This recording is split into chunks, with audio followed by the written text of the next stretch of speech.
My mic's been muted the whole time, but good looks, Jermaine. You saved it.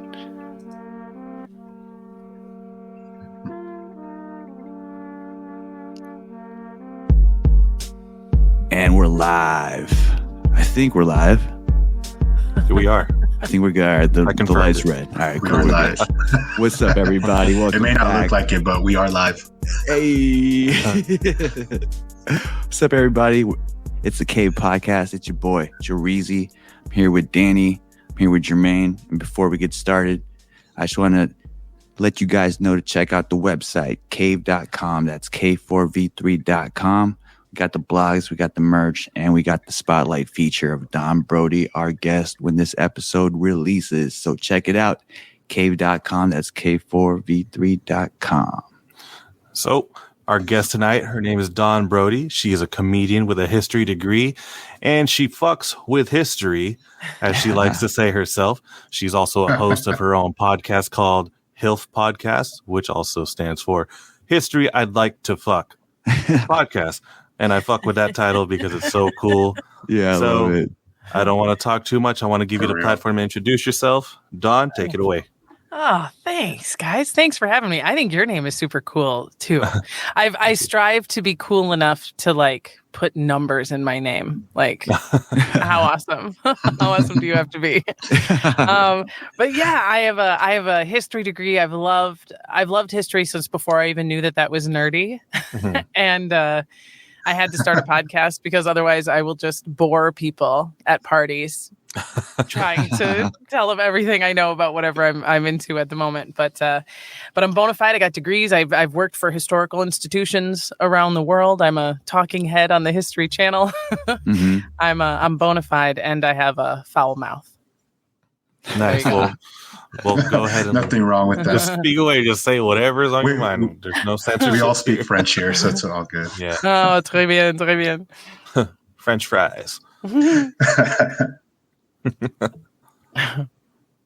And also an actress, right? Yeah, well, that was what originally brought me out here. I live in Los Angeles. I'm a stand-up comedian and an actor, which it's kind of, I did a lot of comedy. I did a lot of performing. I did a lot of improv, but I didn't do stand-up per se until I moved out here to Los Angeles. And it was in part because I just missed performing. You know, I'm a live theater kid, and a lot of my bread and butter was doing live stuff. And I came out to LA to be, you know, in the movies, but when you're not auditioning, you're not in those early days, you're not working. And stand up, so independent, you know, you don't need a scene partner, you don't need permission for the most part, at least when you're just doing mics and stuff, you know. Right. And I loved it. But yeah, I've been on like Days of Our Lives and Pretty Little Liars, and I've done some commercials, and I have a voice agent also, so I've got some voice games, you know, video games, stuff like that. It's cool. That's cool. Kind of a patchwork of a combination of performing and fucking history. I also read that you said you're a street performer at Universal Studios. Is that for real, or are you fucking with us? No, street. Yeah, no, for real. For folks who've been to the Universal Studios Hollywood here in Los Angeles, there's a portion of the theme park that is kind of like a fake New York street. I love that. And it's like right when you first walk in, and it's really cool. And it's where the movie monsters are, like Frankenstein and Dracula, and all those guys are there, and Marilyn Monroe and Lucille Ball. And I am an entertainer in the windows, so there's like this fake brownstone, like 3-floor apartment, you know, and we like have our hair in rollers and our coffee, and we lean out the open window and, you know, hey, you, oh, sweetheart, you look so good in that fuchsia. What a great color, you know, that kind of stuff. And and it's just the best job in the world. You know, you've got your scene partner is one of the best improvisers in the world, and you've got the whole public, you know, to draw from, and they treat us well, and it's a great job. Nice. Acting and stand-up, they're really, I mean, I would say they're not codependent, but they seem to go synonymous. Yeah, when you're on that it path, feels like it. Right. There's a certain amount of joke when you're telling a joke, like a joke that you've really constructed. There is a bit of, you know, you have to perform as if you're, sometimes depending on your style, that you're just conversational, that you haven't worked on this joke for 2 years, that you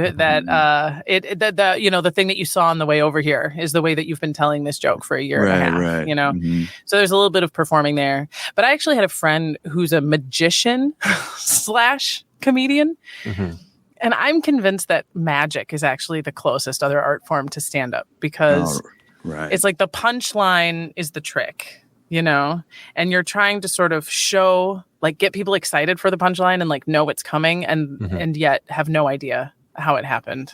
And, there's a certain amount of like baiting and switching and stuff that I think is, when he started talking about magic, I was like, oh, that sounds about right. So I could see the similarities where there's like a buildup, so same with, let's say a trick, a joke, there's that buildup, but then it gets to that peak where you drop it and everyone's like either laughing hysterically or everyone's looking at the trick amazed to seeing what happens. So I can totally see what you're saying about it's also correlation. The intricacy of, I feel like magicians have hyper focus on the audience, right? The whole key of it is you look this way so I can do something over here and set up the punchline, you know what I mean? That's exactly right. That sleight of hand. And I feel like with stand-up, even if you have a written joke, it might not, or a joke you've been working on for a while, it might not deliver as you expected on your set. But just kind of tweaking a delivery or cutting some pieces out of that piece, I feel like will kind of make it a little more easily digestible or appropriate for that scenario. Right. So I feel like if you have the hyper focus on being able to adapt based on, objective observations that you make as a magician, I feel like that translates as a comedian. And I'm interested, like, what's his name? I'd like to see his work. I feel you would. This guy, he's just one of the coolest. His name is Joe Brodey. Oh, wow. Brogie, and he performs like Magic Castle and all over LA. And he's got a ton of followers, and you should, because he's exceptionally good. He's really good at comedy too, but he didn't. I don't know. I haven't seen him in a minute. I think he said, I was like, because he's really handsome and he's like really good at magic, and he's, like I said, a very successful voice actor.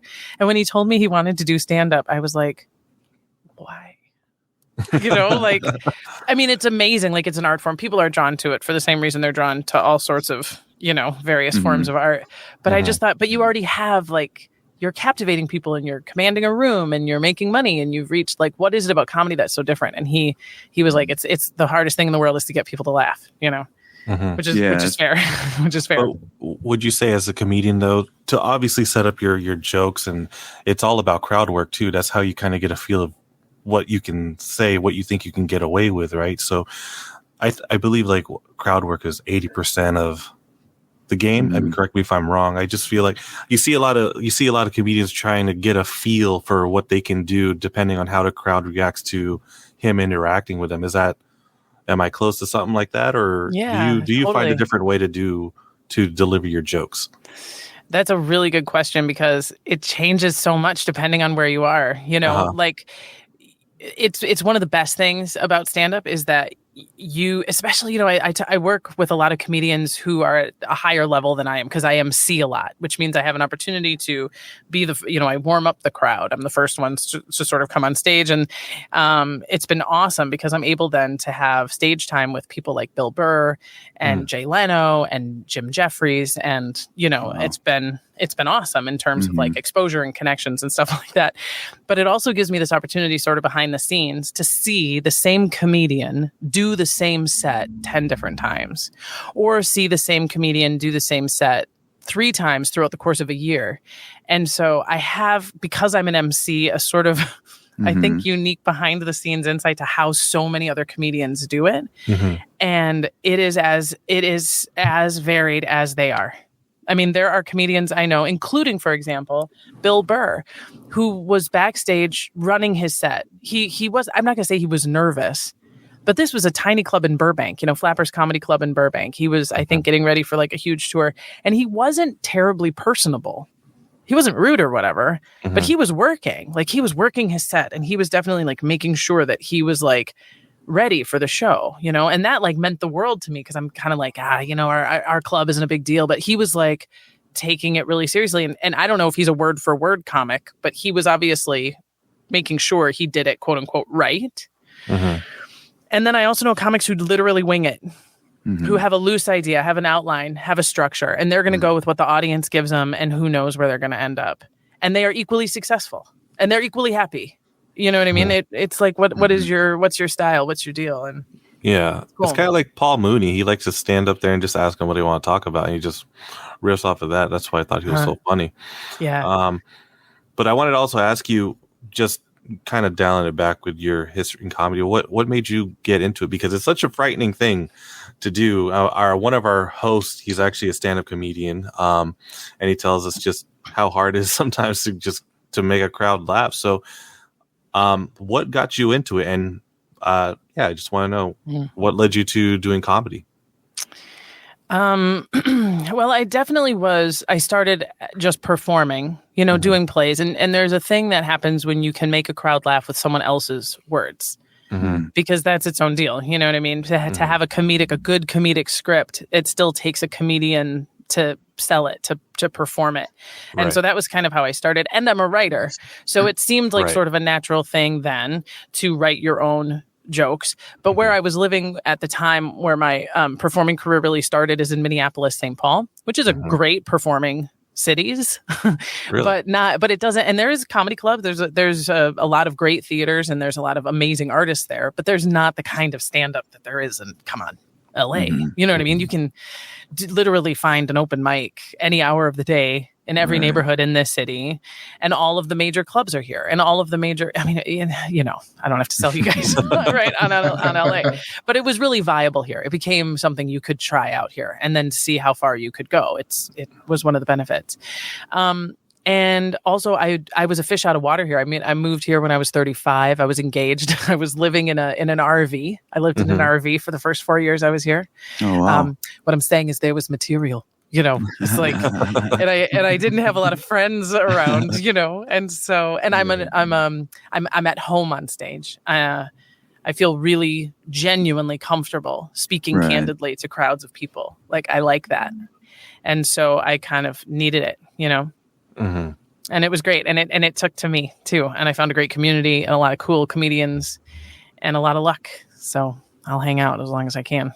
Sounds like you were just naturally drawn to it then with what you're saying. So that's cool. Yeah. I also think, at risk of sounding sort of hokey, I think that comedy is really important. Like, it is. Yeah. It definitely is. I think it's sacred. I think that it's so simple because it makes you laugh, and because it includes a lot of dick jokes. You know, people don't. It's easy to be like, this isn't important because it's a dick. You know, but I think that our making each other laugh and knowing what makes you laugh and having humor isn't an extracurricular. It's not a bonus. It's not frosting. It is essential to so much. And so it's kind of like going to church for me too. Right. You know, it's sort of therapeutical in a way too. Yeah, absolutely. Right?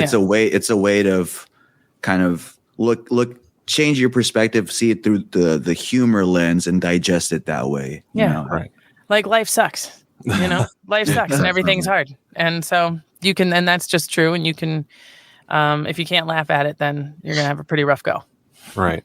Well, so with you saying that obviously comedy is really important, lately the landscape of stand-up comedy has been changing because there's just so many boundaries now, you know, but back then it was just like anything goes, say whatever you want.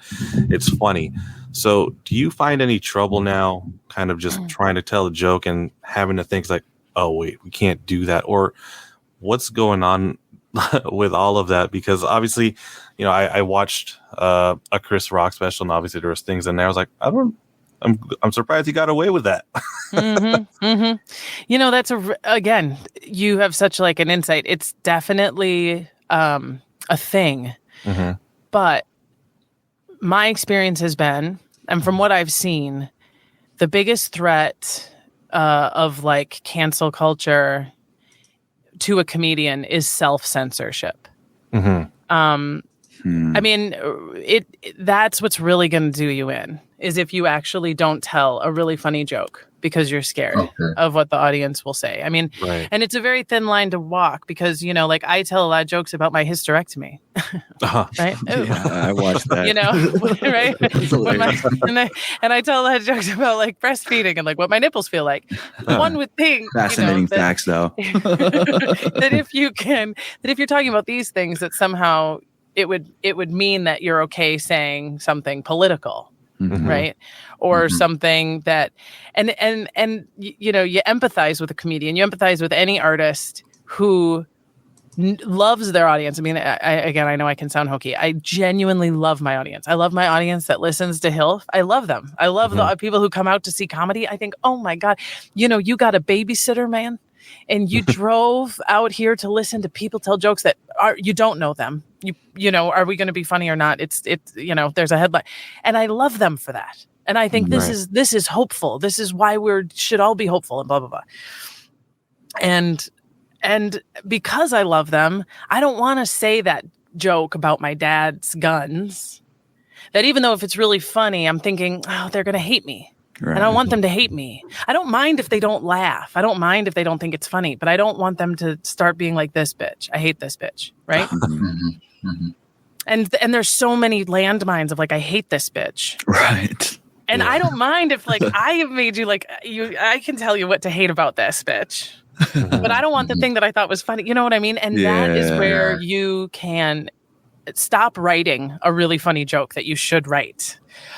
Or you'll have written this really funny joke, but once you're on stage, you either skip it because it starts to feel uncomfortable for you, or you tell it, but you tell it like someone who's afraid they're about to get slapped. So it doesn't work because you're not there. You know what I mean? I don't actually know of that many people who are losing their income, getting canceled from venues because of any particular joke they told. Right. I mean, in hindsight, really the only comedians that I know of that have suffered measurable professional problems from something they've done have been because of things they've done, not jokes they've told. True. Do you know what I mean? Like the comedians, there's a couple like dudes who are Louis just like C.K. Right. Or like Chris D'Elia. Chappelle kind of too. Yeah, Chris D'Elia. Well, Chappelle's different. I love Chappelle, and I think he's really, really funny. And I think that people's detesting of Chappelle is real gross. Like because like Jim Jeffries, who I love, has a new special out right now, which is hilarious, and you should go listen to it. It's on Netflix. And he does some really touchy trans stuff. That you know, I haven't heard it. Like it made me go, holy shit, Jim. He talks about like scooping out the vagina and what do you do after you scoop it out? I mean, like really, you're like, Jesus Christ. And I remember thinking, oh my God, he's gonna be in so much trouble for this. Right. Sounds like and then I was like, this came out like 2 weeks ago. I haven't heard anything about this. And I'm like in his circles. You know what I mean? Like I was on his podcast a couple of weeks ago. So I was like, he didn't get canceled at all. This is not even trending. He didn't even show up in my algorithm, and he's in my algorithm for any kind of trans stuff. And I thought, well, that's interesting. It totally skipped him. And definitely he said things that were quote unquote worse, you know what I mean, than what Chappelle said. And it doesn't even seem to have registered. And I think it's because people are looking for it with people they already hate, people they've already decided are the other, are the enemy that has come into their realm as like, this guy sucks. So they go, yeah. You know, that's a different perspective that I've never heard. And to be honest, you're the one, I'm pretty sure, telling the three of us about Jim Jeffries and his content, because I didn't hear. You're right. I don't see anything about it on social media, no headlines or anything like that. And to be fair, I don't think anybody should be. Like, it's kind of a relief. But it definitely, but it definitely does, to your point, put you back and be like, then what are we doing? Because I know people who are comedians that you've never heard of who are hugely funny and they headline and they're making their money in comedy around here, but they're not household names, right? And they are consternating. Oh, should I tell that joke? And they're so scared. And I don't know where it comes from. Because nobody's, like I said, there's other than your behavior. I don't know of anyone who's been canceled, whose tour has been shut down, whose fans have abandoned them because of a joke. Right. And yeah. Seriously, right. I feel like that puts a strain in your creativity to have momentum in a joke and kind of halt it because of the audience. But are there any safe places to, express those jokes sometimes? Are there like underground open mics where, it's no holds barred? It's really funny. Yeah, for sure. I mean, this club I go to in Burbank a lot has what's called Celebrity Drop-In Tuesday, which is it just means it's a huge lineup. It's like 10 or 15 comics and they're all doing 8 or 10 minutes each. And the last couple of weeks I remember being kind of on my heels because one of the comedians is this guy named Jimmy Dore. And he's kind of a conspiracy guy. He's fucking hilarious. I love him. But he don't trust the government. He's not an anti-vaxxer, but he is kind of an anti-vaxxer. You know what I mean? He's very suspicious about Ukraine and what we're doing in Ukraine. And he's got great jokes about that. He talks about how old Biden is. And this crowd in Burbank was, working class and they loved it, ate it up, laughed really hard. Even if they groaned, they laughed because they're funny jokes, because they have a really good premise. They have a great punchline. They're well paced. They're surprising. Right. Mm-hmm. And in that same lineup were 2 Russian refugees. Oh, wow. This one guy named Sasha Nesbolin, who is like the Bill Burr of Russia. I'm not kidding. And he is against the war and had to flee Russia. And he's now in Los Angeles and he's doing a bunch of comedy, but he's huge and he's doing comedy in English now, which is a little challenging, but he's still really funny. Mm-hmm. And he's talking about how he's half Russian. You've got like former gangbangers and Christian youth camp leaders. I mean, this is who stand-up is. You know what I mean? Especially when they've gotten to a certain level, which means they're working. And there are jokes coming left, right, and center, and everybody was having a good time. And a lot of crowd work, calling people out, making fun of their jobs, asking if people are together, getting it totally wrong. And nobody was ever upset. And I rarely ever do. Mm-hmm. But I think people are so afraid of people being afraid. And it becomes this real sticky thing. People start to get really hypersensitive. Are you saying that I'm saying? Are you saying that I'm one of those assholes? And people start, and you start to wonder, like, how did this start? Where did this come from? Yeah. That's just the pressure of the cancel culture on a comedian nowadays. Everyone. Or the specter of cancel culture. Like I said, like it's almost the shadow of the threat that became the threat. Right. No, that's so true. Like you said, I feel like that's a threat to the craft and the art that comedians put out, because imagine they have just books full of just amazing jokes, and now it makes them second guess it, and now you're just saying you kind of second guess if what you can put out is funny anymore. And that's something I hope that, like you said, and you brought up a good point, that anyone who's been canceled, it wasn't for a joke, it's for something they've done. So I've never seen it that way. So, now that kind of gives me that little glimmer of hope that comedy's okay. I think comedy, you should let that glimmer shine. Shine. Comedy is good. My experience is comedy is good. And like I said, the only thing I fear is how many really great comedians have very, very funny jokes that they're not telling or not writing. And it's different than being offensive. You know what I mean? Like here was the only blowback I got. I performed at the Laugh Factory in Hollywood right before COVID. And I was really, really lucky because during COVID, they obviously had to dig deep, and they posted one of my clips on their Instagram page. And this is, of course, huge. You know what I mean? For a comedian without a huge following to have the Laugh Factory feature you as their featured comedian for a day. Right. And I got a ton of followers. It was great. But it also meant that all of a sudden I had tons of eyes on my stand-up. And it's precisely what you said. And I'm talking about all sorts of shit. And the only real shit I got, and this gal like made a meme of me and like blasted it out. This is the bitch who, this kind of stuff. Was a joke I have about my hysterectomy. Oh no. Which I was like, how dare you? This is a joke about my hysterectomy. How dare you make it about you? But I say that, I was really ignorant of my own reproductive system before the whole thing. I didn't, despite having a baby and all this, like I didn't really know how it worked. And that's how my uterus is a lot like Syria. Because I kind of knew where it was and some of its neighbors, but I didn't know the details until all the bloodshed. Okay.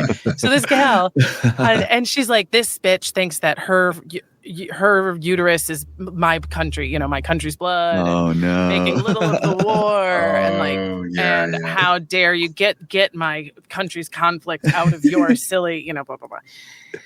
And like kind of went for it, and I was like unaccustomed, you know, to like people really thinking I'm mean, because I'm obviously not, and it was really interesting. I'll give this to the internet, is that the internet clapped back on my behalf. I even was like, I'm sorry, I certainly wasn't suggesting, and I kind of started a comment that was like, I wasn't making fun of Syria, I was making fun of my ignorance. I'm a dummy. That's why this was the same. You know what I mean? Anyway, and this person was like, Dawn, you shut up. Don't you ever answer these people. Don't you ever take the time to type a single solid syllable. We'll take care of this. And they all just kind of turned and were like, you dumb bitch, you shut the fuck up. This is called comedy. Nice. And it was really, I was kind of like, oh. That was her Will Smith bullying for a good cause. You know? Keep my country out your vagina. I know. I was like, my vagina's broken. Don't you understand? See, the thing about jokes like that, they're hate or love it, right? And like that same joke can be offensive to someone and cause someone to, you know, write a comment to try to get you canceled. But at the same time, your fan base that really rising gets you, you know, that resonates with them. So it's kind of hard, like going back to the thing of holding in the jokes. Like who knows? That could have been the joke that could have been, you know what I mean, one of your top 10, top 5 received jokes that you just, and you know what? It's kept so in the chamber. right, exactly. And if I'm being totally honest, I probably have put the brakes on that joke, even though it's everything I've told you. You know what I mean? Like, I can't be sure that I've told that joke in every place I would have told it before. Probably not. Yeah. And it's unfortunate because it's one of those jokes that's somewhat timely. Like when Syria was on the news and everyone was, you know what I mean? It was more, and like, you can't really like, my uterus is not like Ukraine. Like, I mean, like it's been invaded. Yeah, right. Yeah. Right. Like there's no chance, you know what I mean? So, but that jokes came and went, but it was sort of, I dangled a toe over the cancel culture world and I did not care for it. So how do you feel about, you know, kind of growing your audience? You know, I mean, you know, these opportunities of getting to feature with the Laugh Factory obviously gave you a boost, but I mean, we spoke with multiple guests on the podcast previously, and there's a lot of pros with growing your fan base. Obviously, you get exposure, your reach is expanded, but there's a lot of cons as well. Like the landmines become multiplied, you know? Yeah, how do you feel? Is there a happy medium audience that you're trying to reach? Like, what's your take on that? Well, that's great. I think that my hope would be that the people who encounter me and then dig me were already into the things that I'm doing. Like they're into stand-up, they're into history, and they stumble upon me that way, and then they like the way that I do it. I think that if you can build a fan base that way, it can get as big as you want. You can be Kevin Hart. And you'll still probably have a pretty good time of it because people they just like you and they came to you and they did this thing. I think when you encounter the public in a surprising way, like there was a viral video of you falling and your tits fell out at the fair. Do you know what I mean? All of a sudden got millions of followers. Right? Like this is the sort of, or like you're secretly recorded, or even you have a hot take on Twitter that somebody reposts. Do you know what I mean? Like a singular event that sort of splatters you suddenly into the purview of people who may or may not have ever had any interest in you.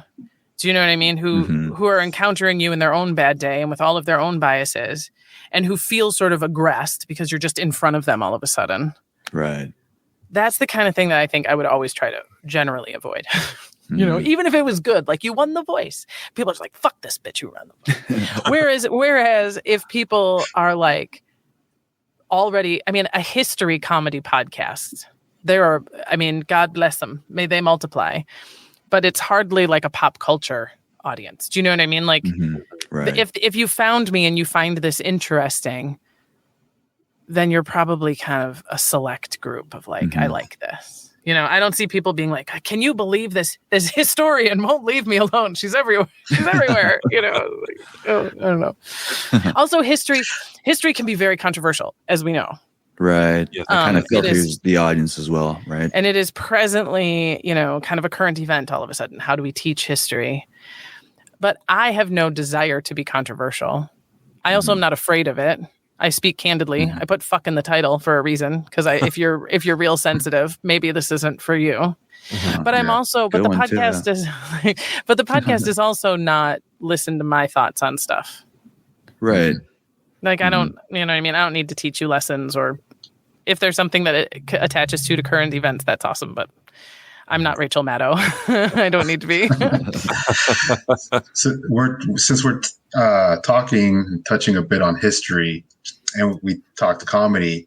Do you know? It just occurred to me right now. What is the history of comedy as entertainment? You read my mind, Danny. Oh. You read my mind. Yeah, because we spoke on the podcast, we like to call ourselves cavemen to play on the name, and we talk about when did humans start to laugh, and start to be therapeutic. Yeah. Because it seems like a weird instinct for you never imagine a caveman laughing unless it's like a comedy cartoon type of situation. It's such a great, it's so funny because I actually had the exact same question, man. Great minds thinking alike. Because awesome. I can't remember what episode it is. It was one of my early episodes. I read a book called The History of Stand-Up, and as luck would have it, I know the guy. His name is Wayne Fetterman, and he is a longtime comedy writer, and he's been doing stand-up in LA and around the country forever. And I reached out and I asked him if he'd be a guest. And because we had some sort of previous encounters, he came on, and his book is so great. I strongly recommend it. It's called The History of Stand-Up. And it's the history of stand-up versus the history of comedy, because when you say caveman, I actually have no doubt that a caveman made another caveman laugh by doing an impression of a woolly mammoth. You know what I mean? Or putting a skin on a stick and being like, ooh, Yeah, you're stepping on shit, something that's primarily comedic, you know what I mean? There's Totally. some actions that are just instinctually funny, I feel. Well, and it's primal. I mean, if you can see dogs play, it's not laughter, obviously. But there's that thing that with their mouth is open and their eyes are open and they're looking at each other and they're bouncing and they're and they're playing and they're pretending to get each other. They're pretending to be surprised and they're stalking, and there's playful humor and jesting, I guess, is maybe a better word. I think playful was the key word. Yeah. It's like a flow of play, I feel like. Yeah. And our brains, some of our brains are able to grasp things like irony and juxtaposition, and it makes us laugh. It titillates us. It gives us a little burst of endorphins that are which makes us fall in love. And love is so important for community and for domestic, and not just because it's cute. Your odds of survival go up when people like each other, and even higher when they love each other. It's a real primitive thing. If you want to be a capitalist about it, we need to make each other laugh. It makes us stronger, And but this book and the history of stand-up is so fascinating. The very first guy. I feel like I'm letting you down now. It's a pop quiz, and I'm going to forget his name. But he was a reviewer. He would write funny, the old Thomas Edison and Benjamin Franklin, funny letters to the editor under pen names. Was sort of the first part. I don't know if you're familiar with any of that, just the kind of silly sayings and I don't know what they called it, frontier humor or whatever that they used to write in newspapers. And this guy was a theater reviewer as well as a writer for this newspaper. And he went to see a vaudeville show in the 1890s. And he saw a guy on stage basically performing what he had written. He was like, he's doing my shit. Oh, no. I wrote that in the newspaper as a funny fake letter. And now this guy's performing it as the character. And there was nothing illegal about it, but he was like, I could be doing this. Right. Right. So he was one of the first guys who stood up with a microphone and pretended and told jokes by himself. And there was no, and that stuck a pin in what became, but the name stand up. Oh, buckle up, guys. This is the history you want to fuck. So look, when Prohibition was over, right, the comedy clubs became the old Prohibition clubs. Right. So the same places where you were drinking illegally when drinking was illegal are now legal clubs, but they still have gambling and prostitution and bands and all the stuff that they had before. And So when they opened up in Vegas, the guys who ran the casinos, the gangsters who ran the casinos, were used to dealing with boxers, and now they had entertainers, and they didn't know how to use a vocabulary for the performers that just stood up there and told jokes. But they did have a name for a type of boxer that stood and just punched. You know, you'd have your southpaw, you'd have your uppercut guy, you'd have your whatever, and they knew how to describe boxers. No way. So they finally were like, when they tried to explain what a stand-up comedian is, they called it they called it the stand-up, because they just stand up like the guys and they punch and they give punchlines. Punchlines. Wow. That's So just so they were like, what is it? And they were like, it's like a stand-up. It's like a stand-up boxer, but it's punchline. So that's like where the name came from, and That's that would have been like amazing. 1920s. Yeah. Yeah. I'm a big fan of combat sports, MMA, and boxing. So that's mind blown. Mm-hmm. And there's a lot of comedians like Jay Leno has great stories about like the mob forcing him essentially to perform in clubs because he was a big draw, and they invited him to perform, and he was like, I'd love to, but I'm already booked at another club. And they'd be like, what club is that? And he'd tell them, and then they'd get a call and be like, you've been released from that other club and you can now work for us. You're welcome. Conveniently. All right. Okay. That's awesome. And then talk about how you got into acting. Did acting come after the stand-up, or did this? No, the theater. You were in theater, and then obviously acting that coincides with theater. So did you just elaborate on that journey? Yeah, it's kind of a push me, pull you story. I have a theater degree, and so I'm kind of classically trained in theater. So, you know, Shakespeare and modern and all the ridiculous stuff that we used to spend money on in universities before the economy collapsed. And I made my living as an actor. When I lived in Minneapolis, I lived on a houseboat, aboard this beautiful houseboat on the Mississippi River year round for about 9 years. That's awesome. And, I didn't have a day job. I made all my money, doing plays and being the voice of a local grocery store. And then there were film and television that came through there. Minneapolis, St. Paul actually has a really good film and television community. They did like the Mighty Ducks and Grumpy Old Men. Classic. And, you know, A Beautiful Plant. Like there's movies and shows, Fargo, you know what I mean, that shoot up there. And when and if these series and movies come there, there's, you know, a community of actors and other film professionals that can do the job. But that's still about as much as you can do. Like if you're living in Minneapolis, St. Paul, you're kind of hoping for something that comes through every once in a while, and you're stitching your living together with theater. My husband is a director, and he's on the other end of the camera, and he had an even bigger desire to come out to LA. So we had we loved the river. We were river rats and having this kind of crazy life, right? And he was like, I think maybe LA's the next thing, you know, it's the deep end of the pool. And so we sold the boat and we got in an RV and we came out here and gave it a try, and he got a job at Netflix. he's got the job. Wow. And I started doing stand up and joined SAG and, you know, booked some stuff. And so that's what it is. And the line between stand up and acting, you know, it's really weird. It's, I guess, you know, everyone comes to it differently, but the dream, I guess, the sort of Hollywood version of this is that you get a Ray Romano, what's her name? Roseanne Seinfeld situation where you're discovered as a stand-up, and because your story, your personality, your general thing is sort of sitcom worthy, they build a sitcom around you. You know what I mean? So I would think my pitch would be, you know, kind of the tattooed, foul-mouthed history teacher who lives on in a van down by the river, but, you know, who has a passion for history. You know what I mean? Like that would be the kind of thing in this town where somebody would see my stand-up and then think, this is how we make an actress out of her. And then I'd be like, surprise, I'm already an actress. You know? Yeah. So what sparked the curiosity of history? And what specific era of history? Is it medieval history, U.S. history? I'm a fickle lover. I will dabble in all eras. Awesome. I probe the anals in every direction. My degree was largely medieval Europe. So in terms of like focus of study and like accreditation, largely that.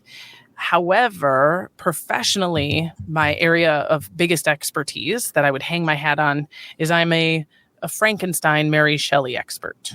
So I wrote and performed a one-woman show as Mary Shelley in a museum that I did for about 10 years and toured around, and it still actually is performed by a different actress in the museum. And I would speak at symposiums and things around the world for people who are just digesting various aspects of Mary Shelley and the novel Frankenstein. And I still love it. And I still will talk about it all day at the drop of a hat to anyone who asks.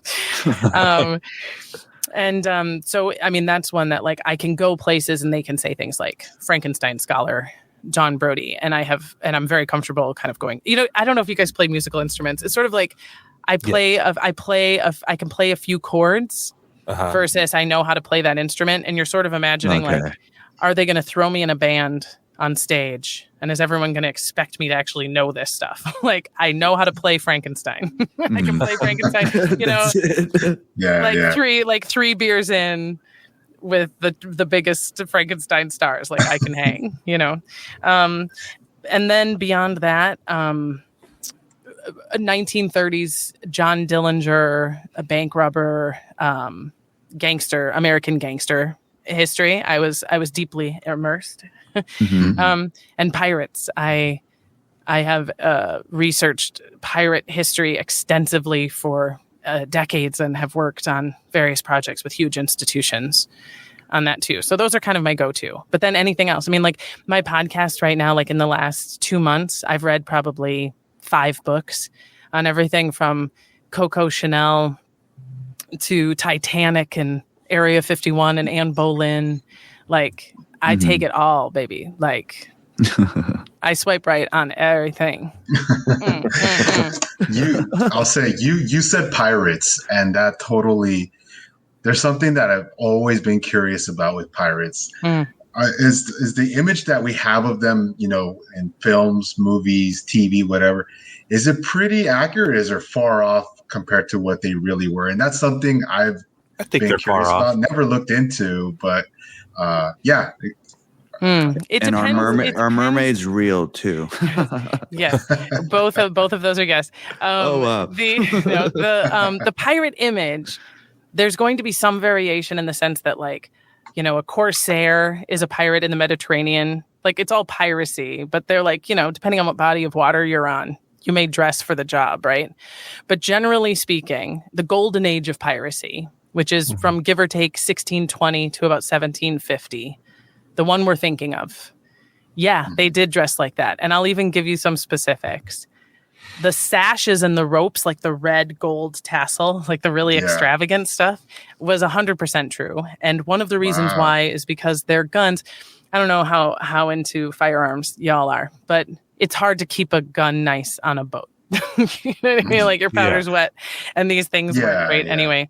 So that's why you see a lot of the guns that they had like a club on the hilt. They, I don't know if you can kind of picture these sort of long, like the wooden kind of type of style. Exactly, and the trigger, the trigger guard would be sort of enlarged, and what they would do is wear on these huge long silk sashes. They'd tie a gun to both ends of those sashes. Because the idea is, if you're in a fight with someone on a boat, so everything's moving, and you hold that gun out and you pull the trigger, probably doesn't fire. Or if it does and you miss, then you have the hilt to club them quickly as they keep coming. And if that works or doesn't work, you can just drop it. And it's going to stay attached to you, right? I see.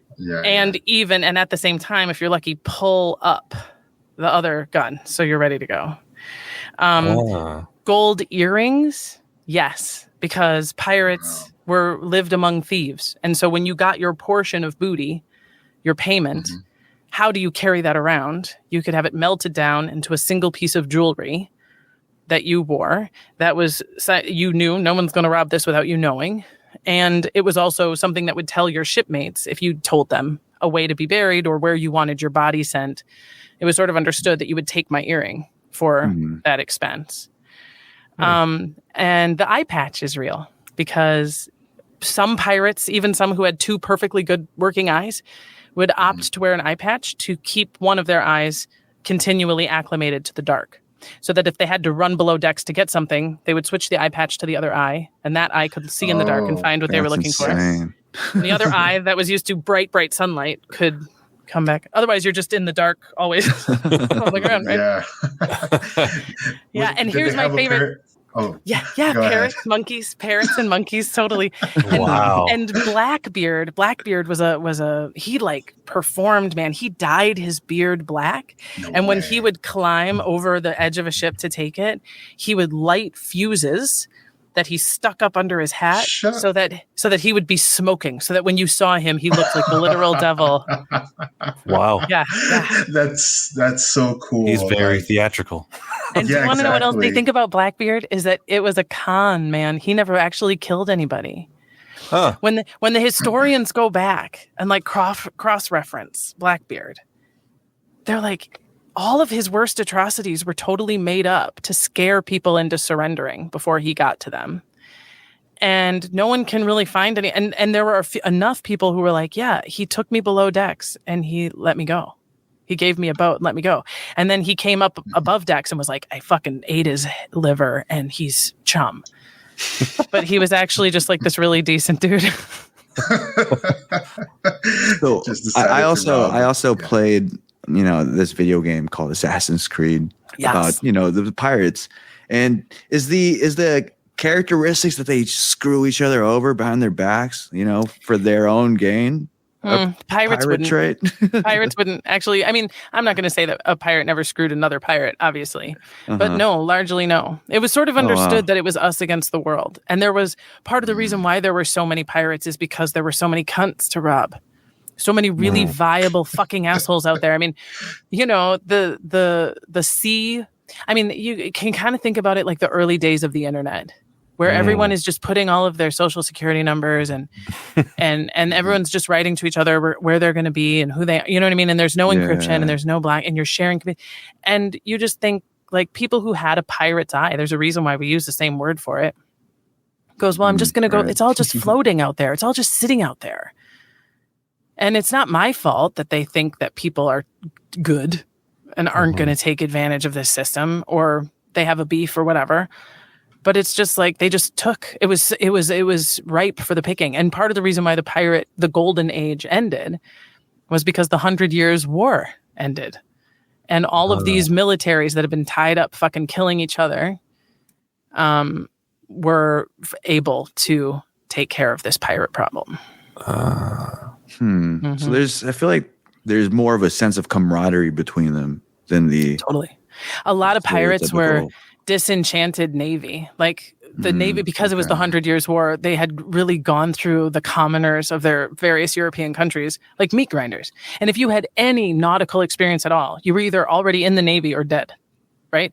And there were a lot of instances in England in particular where rich noblemen would go out to these rural fucking bars, buy a round, tell jokes, hang out, and these men would wake up in the morning on a ship. They had literally been drugged, fucking date raped, right? Like taken out to this boat, and they wake up on a ship, and they said, "Congratulations, you've just enlisted for Her Majesty's Navy, and you can jump over the side of this boat, or you can do everything we tell you to do until we decide your service is over." And those men then become, a lot of them, if a pirate ship takes over that ship, one of the first things pirates would do is turn their guns on the captains and the quartermasters and ask the crew, what do you think? Are they assholes or what? And if you want to join with us, you can join with us. And if you join with us, you're a gentleman of fortune, and we share the booty. And we're kind. And they were, and they gave you a much better deal. That's interesting. Yeah. So pirates, pirates fought each other on occasion, but generally, no, they were part of the gentleman of fortune, and it's the bad guys. We go get the bad guys. They kind of had their own code then. Yeah. Also, they didn't have a lot. Like, you know what I mean? Go get Her Majesty's schooner and leave us alone, That's interesting. we also I looked into your podcast, and I also saw you did an episode on DB Cooper. Yeah. So yeah, that was one of my first ones. I was started to watch this documentary He's still on alive. Netflix. I think it's Netflix. Yeah, and Yeah, they said there's they a couple, found yeah. him, right? It was the first episode. They said Yeah. they found him. Yeah. Sure, they always say that. Sure, everybody thinks. And they then he found was him. just like, no, it's not me. And he tried to play it off, and everyone thought they had him. And he's like, no cameras. Oh, sure. There have been over 400 DB Cooper deathbed confessions. I got to formulate mine. Yeah. I can get gonna mine do it. going. It's so. I think DB Cooper is just so fascinating. It's such a great mystery. I love it. And we don't know. I mean, and anyone who says they are is. It's too bad. It's too bad because there's just the part of the reason why it's too bad is because unless this individual has the money, we need to see money in serial numbers, or it's all made up. That's the one piece of evidence that I would think would be used. What are some plausible theories that you've encountered in your research, DB Cooper? Well, provided he survived, which of course I hope he survived. We all hope he survived. You know what I mean? I forget the name. I forget the name of the guy. I'll have to go back to my own podcast and check my notes. But there was an individual who basically pulled a copycat maneuver, like a year later, and survived. And he did the same thing. He did it. It was a 787 or a 747, whatever, that the plane that had that cargo door that dropped down, which was so key. Right. And it was $200,000, and he requested parachutes, and he brick by brick basically recreated the thing and got away with it and survived. But they found him because he wasn't very inconspicuous. He sort of told people, you know what I mean? He was taking skydiving lessons and was like, I think I could do it too. And they arrested him. Get this. They arrested him, and he went to jail, and then he escaped twice and died in an escape attempt from jail. Wow. I thought that was a really compelling one. I think that the part of the issue too is he was older. I mean, one of the flight attendants who sat with him the longest, who was with him for like that second portion of the flight after they got the ransom money, she said that he was about 40 years old. So that eliminates a lot of people. Right. Mm-hmm. But it could be Loki. I thought that was kind of that's what I was thinking too. I saw him in that show. I'm like, no way. I just think it's so cool. And like the money, they found a little bit of the money in like 1983. But even where they found it and the condition that it was in doesn't make any kind of sense. But I think anyone who really wants to convince the world that they are DB Cooper or who know where DB Cooper is has to have the money. Otherwise. Right. It's just as perplexing as the Alcatraz escape with Frank Morris and the Anglin brothers. That was something that I was very interested in before. I would watch so many documentaries, just interested in how they escaped and how they made these paper mache heads and put in, imagine being that guy, like, oh, that's them. It's just this fucked up head they made in paper mache, and till this day, nothing. And I think they'd be like 100 or something by now, in their 90s, and there's no sign. No one knows where they are, and it's just as crazy as DB Cooper for me. Yeah. Although there's something even crazier about that one because there's more than one person involved. Exactly. There's three of them. Conspiracy is so hard. Yeah. Like it gets exponentially more difficult to keep a secret, Yeah. But one of the theories I really thought was cool about DB Cooper was that it was a transgender woman. There was this woman, she was a World War II flight mechanic. And she was like the first transgender surgery in Oregon in like the 70s. And she had been this like World War II vet. And part of the reason why they weren't going to give her the surgery is because they were like, you will never pass. Like, you're way too masculine to like do this. And she was like, it's not my fault. I had to be masculine to like live in this body. They were like, okay. And she had a beef against the airlines. She was financially destitute until like the week after the hijacking. She like miraculously came into a bunch of money. They think it would be how she was able to escape because she just went back to being a woman, where her male skills. Yeah. And some of her colleagues like later were like, she's this great mechanic. And when they found out that she was trans, they were like, "That's crazy. What are you, DB Cooper?" And she like kind of freaked out. And they were like, like we're kidding. Too close to home. We found her. Yeah. And I mean, that's compelling, right? Like there's as much like that of the I think the FBI has about 1,000 suspects that they have found at least viable enough to like open a case on. Mm-hmm. Oh, it's so interesting. It It's so is, good. right. And don't you just wish it was your great uncle? Like, please. Imagine just being the feds saying, "We found him." He's like, "Hey, those are not my pronouns." Right? You're like, oh, God, that's not what I want to talk about.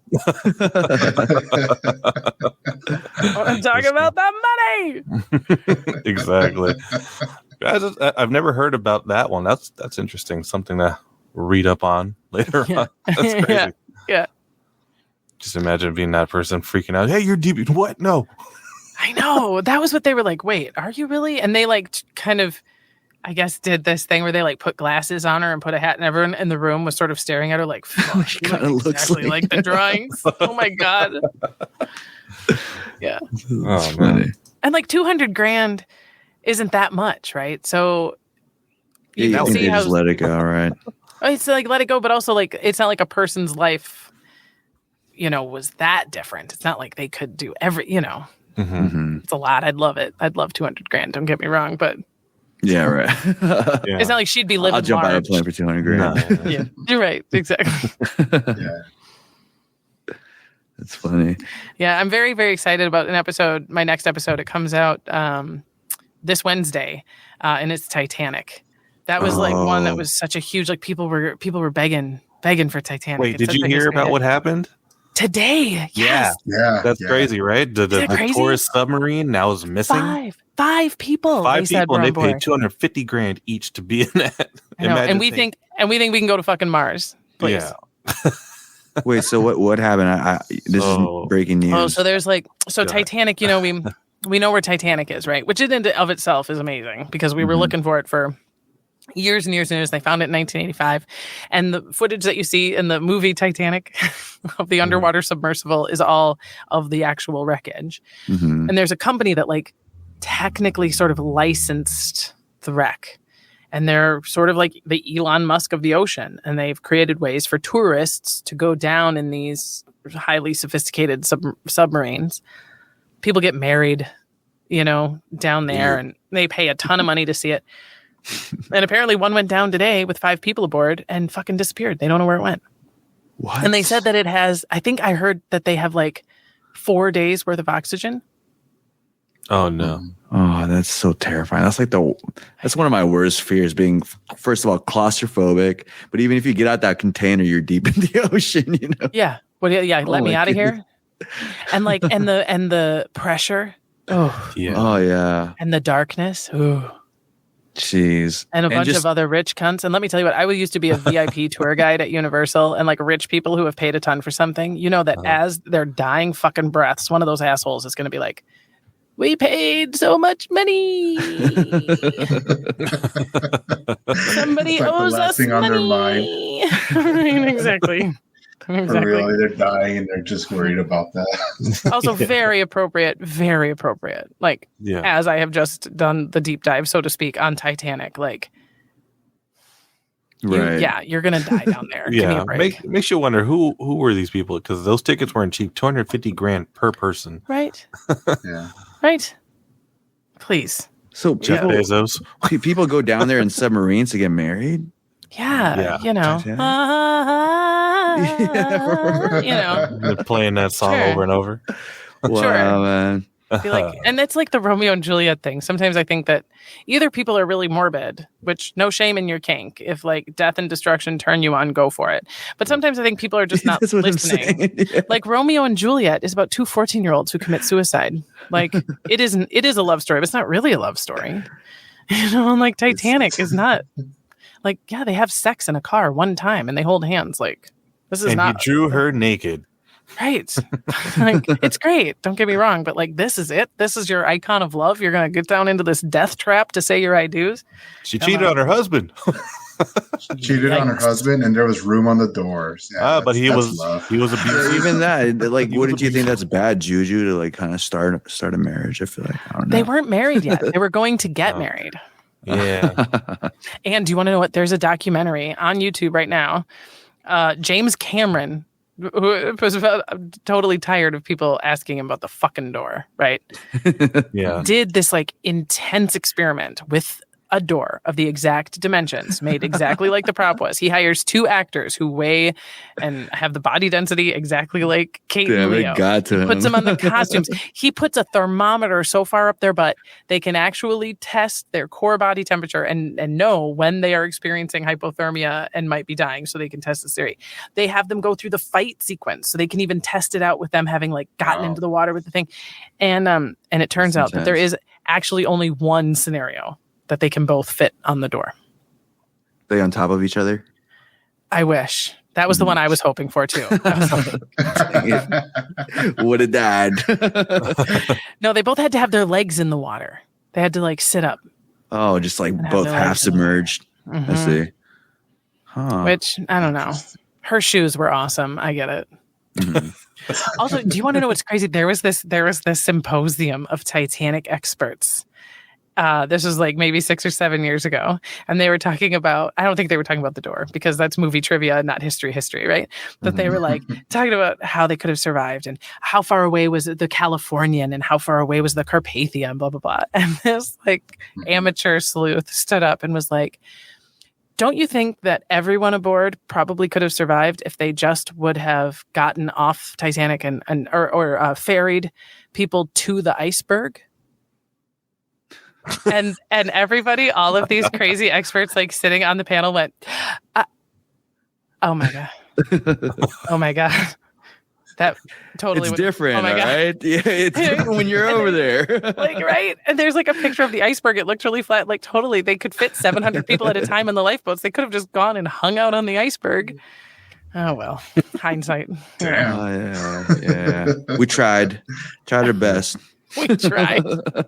Sorry, Rose. We did our best. Yeah, Rose and Jack. I mean, I'm ignorant. They're not really. No, they're not factual real characters, right? No, So I mean, no. like, why would No, you but it was a down- good. It was why a would you good down there? I don't know. theatrical representation of class. Like that class division on board was accurate. Right. Even when it came out on VHS, it was historical. 2 big. Remember, it was like a box set with From my memory, that was the first. That's historical. Because I remember You guys know the tits. There's tits in this movie. that Come one on. too, right? Those tits were historical. Historic tits. Come Yes. I 2 love kinds. classic There was movies. a hentai and actual tits. on. That's right. 2 for 1. That was the best hentai tits I've ever seen. Oh, the 90s. What a time. First hentai. Right? Like they didn't put tits in Twister. They didn't put tits in Independence Day. Like this was our great 90s movie that actually had the courage to show a pair. Yeah, no women's shirts got pulled off in Twister. It was like, oh, bare titties. No, come on. But no. I know. Jurassic Park. You don't think one of them raptors could have let a titty fly before they went for it? No, they didn't. That totally would have been so realistic to Yeah. someone getting eaten with the titty hanging out. See? But they didn't. But Titanic was like, go on. Show them titties. Yeah. It's going to be the millennium any second. Let's give him some tits. Draw me like one of your French girls. Oh, my Puts God. hair in her armpits. It's like, oh, you French girls. Yeah. You Oh, said. funny. That's funny. It's really good. And just with one leg. Yeah. She's got one leg. No, I liked her hands. I liked her hands. See her hands. And my like favorite drunk. is I'll never let go, Jack. And then she Let's just go. lets go. Slowly let's go. They do it the same frame. Yeah. So, actually, it's kind of cold. Yeah. I'll never let go of your memory of our time.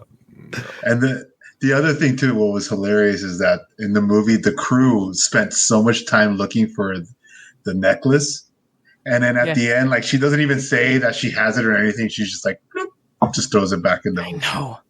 And you're like, bitch, come on. Like that's not real. what Jack Why we're wanted. here. Right? You couldn't build a Jack Dawson children's hospital, you selfish bitch. Like I think that's what he would have wanted. Oh well. It was the 90s. We didn't know what was coming. We didn't, and we thought it was a masterpiece.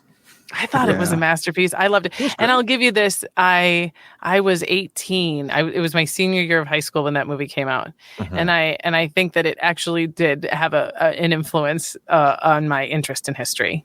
Because I remember this being like a great movie and a great romantic movie and a 90s visual, feat and blah. But the thing that I could tell was really special about it is that it was a true story. And that it was real. And because everyone knew the boat sank. There was no suspense. Like nothing about this movie is necessarily a mystery and people can't wait to see it. And when you do the history into the actual Titanic, that was true at the time too. Like when the headlines rolled in that the ship had sank, the hysteria for news, the like fever to just hear what had happened, what it was like, how cold was the water, what did it sound like? Did the propellers really stick straight up in the air? Which yes, they did. It's so harrowing. We can't help but stare at it, Yeah. And similar to the Donner Party, I did a couple episodes on the Donner Party, and that was another one that people were like, at the time that the Donner Party happened, which is an episode from California history of cannibalism and desperate, migrants stuck in the Sierra Nevadas. That people, are like. At the time, people who had taken the fucking Oregon Trail, you know what I mean? People were like hardened, like they had gotten to California the same way everyone else had. They had walked there and they heard about the Donner Party and were like, what the fuck? That sounds awful. That's gnarly. So we had a friend tell us about, just going back to Titanic before we hop off Titanic. And like I from what I remember too, it was based on a historical event and a historical, figure, the ship. So looking into it being like a Hallmark movie, there's a lot of research and grounds to look through. That's pretty interesting and fascinating too. And one of I think it was a theory that one of our friends put on our Discord is that the ship really, the cause of this ship capsizing really wasn't the iceberg. Did you hear anything about that? Well, it was the iceberg, but it wasn't that the iceberg necessarily put a giant hole in it. It was that the iceberg punctured the side of the hull in like kind of the exact wrong places. And because this was her maiden voyage, this was fresh steel. And it's fresh steel, unseasoned steel. I one of the boats I lived on the Mississippi River was steel, and the St. Paul, Minnesota fucking freezes, right? And the thing with steel is it can expand and contract. It's very strong in part because it's flexible, right? But the steel on Titanic was so new. 4 days. She'd been at sea 4 days. So the combination of the iceberg kind of puncture in a consecutive number of unsubmerged cavities combined with this virgin steel just created enough compromises that then they became cascading. And it's just a perfect storm. I mean, it was like a lightning strike. Jeez. Yeah. That's terrifying. Did you ever hear about how the Titanic that sunk wasn't really the Titanic? Because JP Morgan. Yeah. Is there anything? Obviously, probably not. But it was a very interesting read. I mean, here's my. I think you should know this about me. Part of the reason why I dig your pod, right, is because I love conspiracy theories. I think they're great. And so I never like poo-poo or like roll my eyes too hard at shit, right? But realistically, the extent of materials and manpower that it took to construct a boat, a ship like Titanic, or even close to Titanic, was such a monumentous endeavor, took so long and so many man hours, that something like a stage sinking doesn't make any sense. It doesn't track that you could acquire and assemble those materials, first of all, at an expense that would make such a hoax cost effective. And there would be so many thousands of people involved. Right.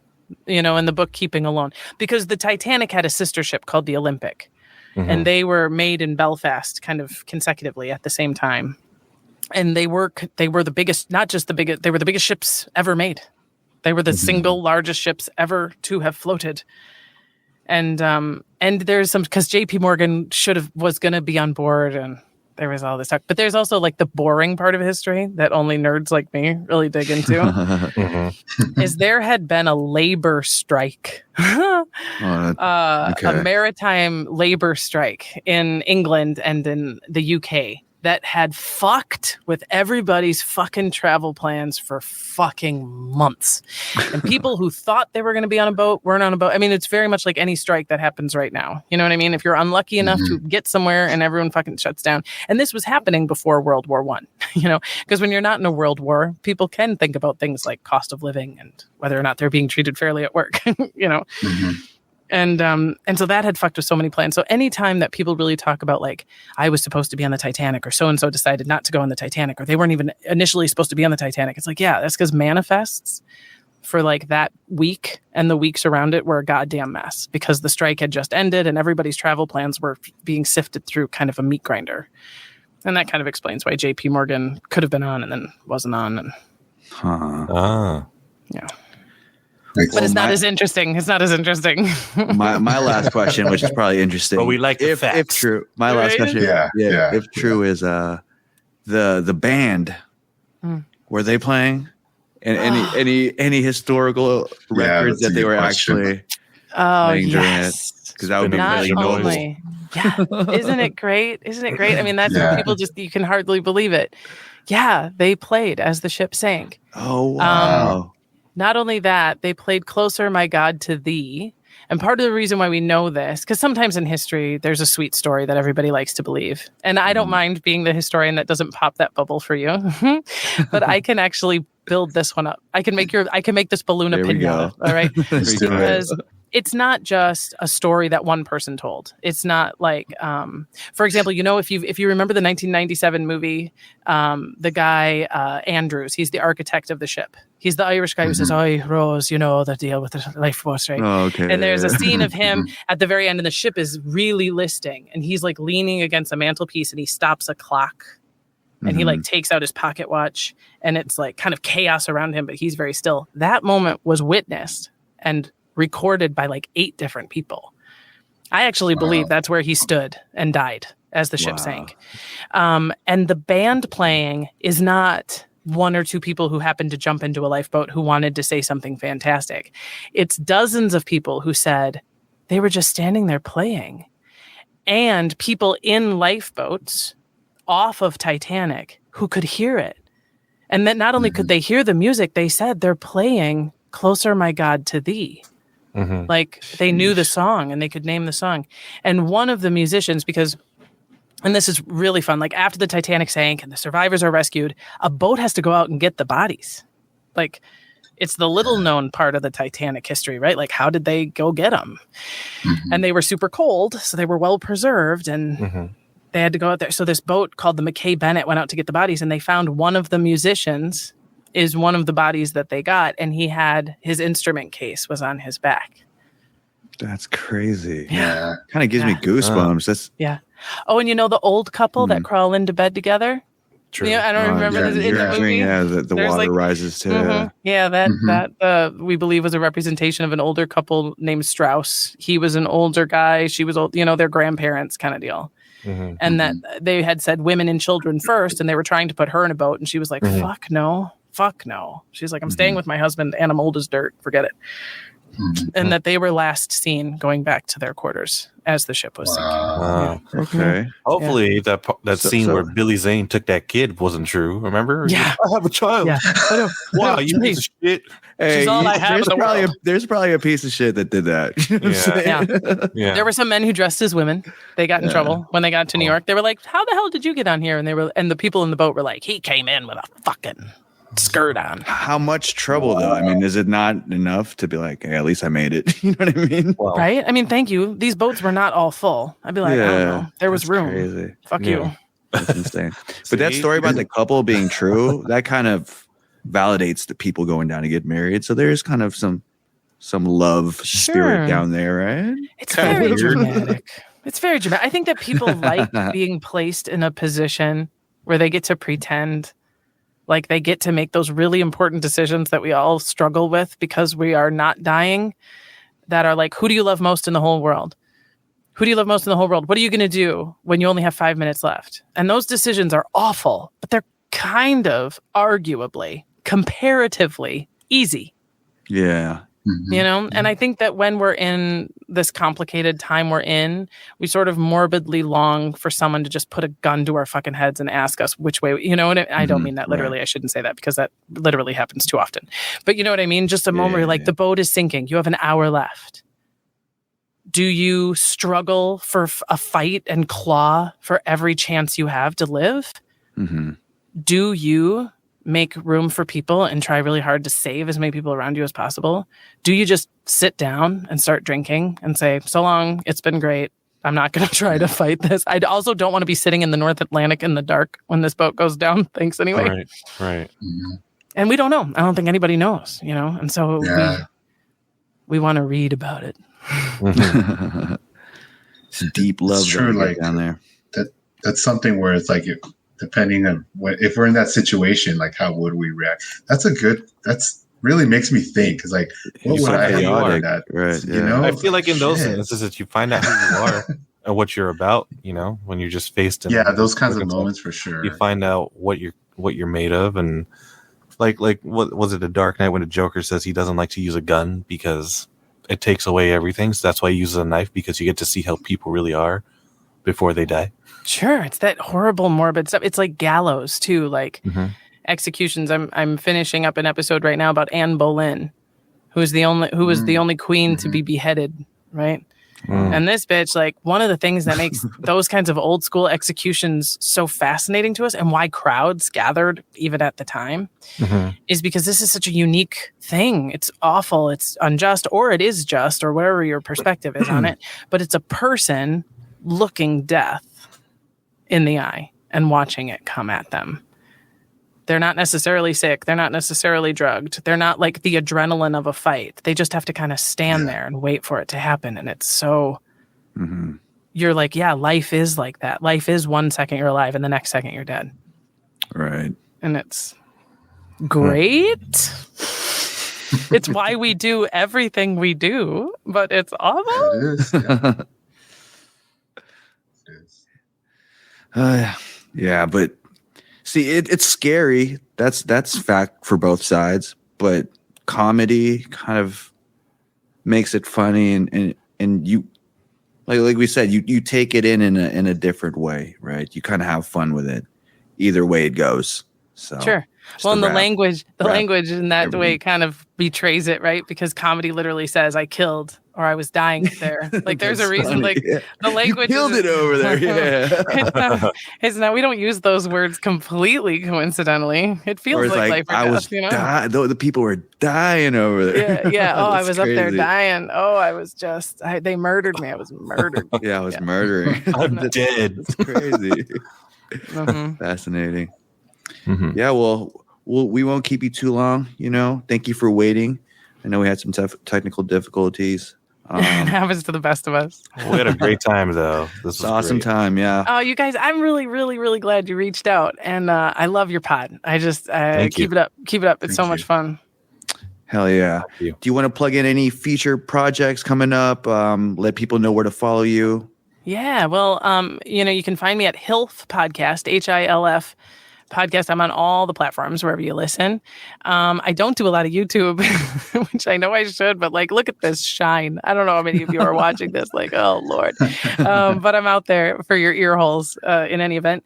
And if you're in and around Los Angeles, you can find me many nights of the week performing comedy around town. And you can go to dawnbrodey.com to see that, or to my social media, which is pretty much Dawn_Brodey everywhere. BRODEY. Perfect. Dawn Brodey. That concludes today's episode. We hope you enjoyed it, guys, ladies, and everyone. To keep the conversations alive, join our Discord community, delve deeper into the subjects we touched on. Links should be on our website, cave.com, K4V3. Dawn, thank you for coming on. It's a pleasure to have you. Appreciate it. Appreciate it. Thanks. Everyone, have a good night. You guys in the next one. Peace. You